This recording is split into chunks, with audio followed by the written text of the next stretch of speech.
Assalamualaikum warahmatullahi wabarakatuh. Pada kesempatan kali ini, kelompok kami akan membahas bab 4, yaitu perkembangan Islam pada masa modern. Untuk pertama-tama, kita akan mulai pada poin A, pembaruan Islam masa modern. Pada zaman kenabian, Islam berkembang begitu pesat, dimulai sejak hijrahnya Nabi Muhammad SAW ke Madinah. Namun, perkembangan Islam tidaklah terus berjalan lancar dari zaman kenabian hingga zaman sekarang ini. Islam pernah mengalami kemunduran dan kemudian bangkit kembali hingga saat ini. Sejarah Islam terbagi menjadi 3 periode. Periode pertama disebut sebagai periode klasik, yaitu 650 sampai 1250 Masehi. Periode kedua disebut juga dengan periode pertengahan, yaitu 1250 sampai 1500 Masehi. Dan periode ketiga disebut periode modern, yaitu 1800 sampai sekarang. Untuk bab ini, kami akan fokus kepada periode ketiga, yakni periode modern. Periode ketiga atau periode modern 1800 Masehi sampai sekarang. Periode ini disebut juga periode pembaruan karena merupakan zaman kebangkitan dan kesadaran umat Islam terhadap kelemahan dirinya dan untuk memperoleh kemajuan dalam berbagai bidang, terutama dalam bidang pengetahuan dan teknologi. Oleh karena itu, ada beberapa tokoh pemikir Islam yang akan kami jelaskan berikut ini. Rifa'ah Badawi Rafi'at Tahtawi, Mesir. Lahir di Tahta pada tahun 1801 Masehi dan meninggal di Mesir. Pemikirannya yang berkaitan dengan ajaran Islam adalah sebagai berikut. A. Menyerukan umat Islam agar hidup di dunia ini tidak hanya mementingkan urusan akhirat saja, tetapi juga harus mementingkan urusan dunia, sehingga umat Islam tidak dijajah oleh bangsa lain. B. Jika umat Islam ingin maju, maka harus belajar ilmu pengetahuan sebagaimana kemajuan yang terjadi di Eropa. Untuk itu, umat Islam harus berani belajar dari Barat. C. Negara yang baik adalah negara yang pandai meningkatkan ekonomi rakyat. D. Kekuasaan raja sangat absolut, sehingga perlu dibatasi oleh undang-undang yang dipimpin oleh Majelis Syuro. E. Umat Islam harus menguasai bahasa asing di samping bahasa Arab jika ingin maju dan berkembang. Bahasa Arab berfungsi untuk memahami Al-Quran dan hadis, sedangkan bahasa asing berfungsi untuk menerjemahkan dan memahami ilmu serta peradaban barat. F. Ulama Islam harus memahami ilmu-ilmu pengetahuan modern. G. Umat Islam tidak boleh bersikap pasrah dengan keadaan tanpa berusaha sekuat tenaga untuk mencapai cita-cita. Jamaluddin Al-Afhani, Mesir. Lahir di Asadabad tahun 1838 Masehi dan wafat di Istanbul tahun 1897 Masehi. Berikut merupakan hasil pemikiran beliau. A. Islam adalah agama yang sesuai dengan segala keadaan dan waktu. Islam merupakan agama yang mengajarkan dinamisme dalam berpikir dan berperilaku yang sesuai dengan syariat Islam. B. Islam bukanlah agama yang mengajarkan fatalis dan statis. C. Qada dan qadar Allah sesungguhnya merupakan sesuatu yang terjadi karena sebab musabab, bukan semata-mata langsung dari Tuhan. D.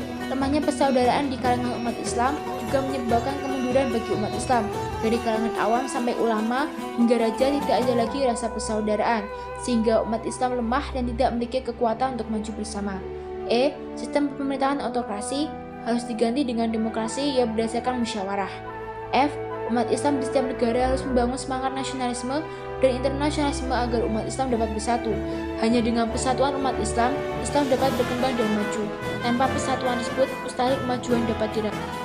Pembaruan Turki Utsmani pada abad ke-19 sama halnya dengan pembaruan di Mesir, yaitu pembaruan yang dipelopori oleh pemimpinnya. Jika di Mesir Muhammad Ali Pasha sebagai pemimpin pembaruan, maka di Kesultanan Utsmani, pemimpin yang mempelopori pembaruan adalah Sultan Mahmud II. Sultan Mahmud II lahir pada tahun 1785 Masehi dan wafat pada tahun 1839 Masehi. Ia adalah putra Sultan Abdul Hamid dan memperoleh pendidikan istana di bidang bahasa-bahasa Islam klasik, agama, hukum, sastra, dan sejarah. Ia diangkat menjadi sultan pada tahun 1807 Masehi saat berusia 22 tahun. Pada masa kesultanannya yang pertama, ia disibukkan oleh peperangan dengan Rusia dan usaha menundukkan daerah-daerah yang mempunyai kekuasaan otonomi besar. Peperangan dengan Rusia berakhir pada tahun 1812. Ia juga berhasil memperkecil otonomi daerah, kecuali kekuasaan Muhammad Ali Pasha di Mesir dan satu daerah otonomi lain di Eropa. Setelah Sultan Mahmud II berkuasa, maka pusat pemerintahan kerajaan Turki Utsmani bertambah kuat. Ia akhirnya berpendapat bahwa tiba waktunya untuk memulai usaha-usaha pembaruan yang telah lama dicita-citakannya. Di antara pemikiran-pemikiran pembaruan Sultan Mahmud II sebagai berikut. 1. Menerapkan sistem demokrasi dalam pemerintahannya. 2. Menghapus pengultusan sultan yang dianggap suci oleh rakyatnya. 3. Memasukkan bidang keilmuan umum ke dalam kurikulum lembaga-lembaga pendidikan madrasah. 3. Mendirikan sekolah Maktebi Ma'arif untuk mempersiapkan tenaga-tenaga administrasi dan mendirikan Maktebi Ulumi Edebiyat untuk mempersiapkan tenaga-tenaga ahli penerjemah. Serta yang kelima, mendirikan sekolah militer, sekolah kedokteran, dan sekolah teknik. Namik Kemal bernama asli Kemal Bek. Namik adalah nama samaran yang diberikan kepadanya oleh Eşref Pasha, salah satu penyair besar waktu itu. Namik Kemal termasuk pemikir terkemuka dari Utsmani yang lahir pada tahun 1870 Masehi.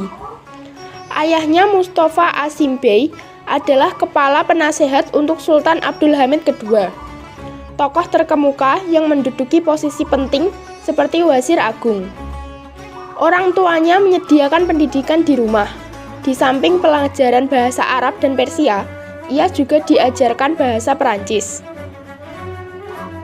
Namik Kemal banyak dipengaruhi oleh pemikiran Ibrahim Sinasih yang berpendidikan barat dan banyak mempunyai pandangan modernisme.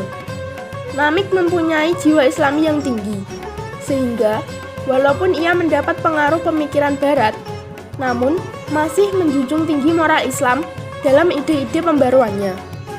Menurutnya, Turki mundur karena lemahnya politik dan ekonomi. Beberapa pemikiran Namik Kemal dalam ide pembaruannya adalah sebagai berikut. 1. Untuk memajukan ekonomi dan politik, Turki harus ada perubahan sistem pemerintahan.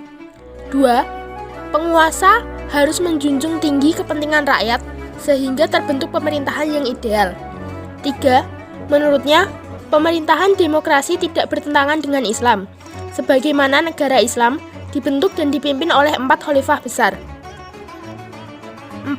Sistem baiat yang terdapat dalam pemerintahan khalifah pada hakikatnya merupakan kedaulatan rakyat. 5. Khalifah tidak diperkenankan mengambil sikap atau tindakan yang bertentangan dengan maslahah umum sebagaimana dalam ajaran Islam. 6.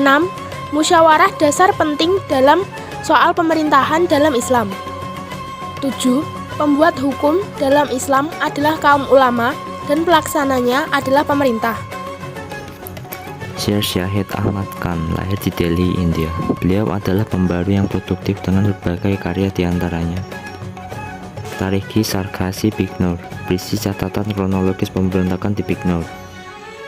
Asbab Baghwat Hind, The Cause of the Indian Revolt, sebab-sebab revolusi India. Risalat Khair Khawahan Musulman, risalah tentang orang-orang yang setia. Dan Ahkam Ta'am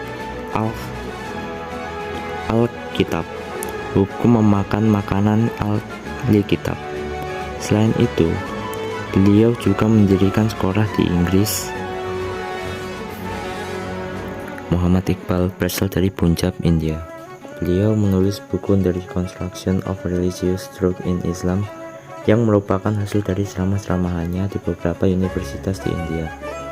Kemudian beliau memasuki bidang politik dan pada tahun 1930 Masehi ia dipilih menjadi Presiden Liga Muslimin. Pemikiran Muhammad Iqbal tentang pembaruan Islam adalah sebagai berikut. 1. Istihad mempunyai kedudukan penting dalam pembaruan Islam dan pintu istihad tetap terbuka. 2. Umat Islam perlu mengembangkan sikap dinamisme dalam syairnya.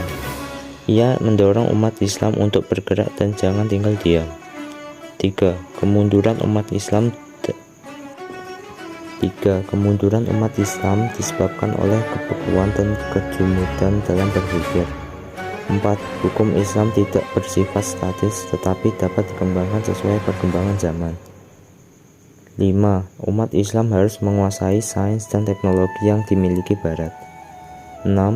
Perhatian umat Islam terhadap zuhud menyebabkan kurangnya perhatian terhadap masalah-masalah keduniaan dan sosial kemasyarakatan. Itu tadi merupakan tokoh-tokoh pembaru Islam. Nah, seperti yang Utsman bin Affan pernah bilang, di antara pendosa yang paling buruk adalah dia yang meluangkan waktunya untuk membahas kesalahan orang lain. Nah, maka dari itu, gunakanlah waktu kalian sebaik mungkin seperti tokoh-tokoh pembaru Islam yang sudah kami jelaskan. Jadi, itu tadi penjelasan kami mengenai perkembangan Islam pada masa modern. Kami ucapkan terima kasih atas perhatiannya. Maaf jika ada salah ucap dan akhir kata.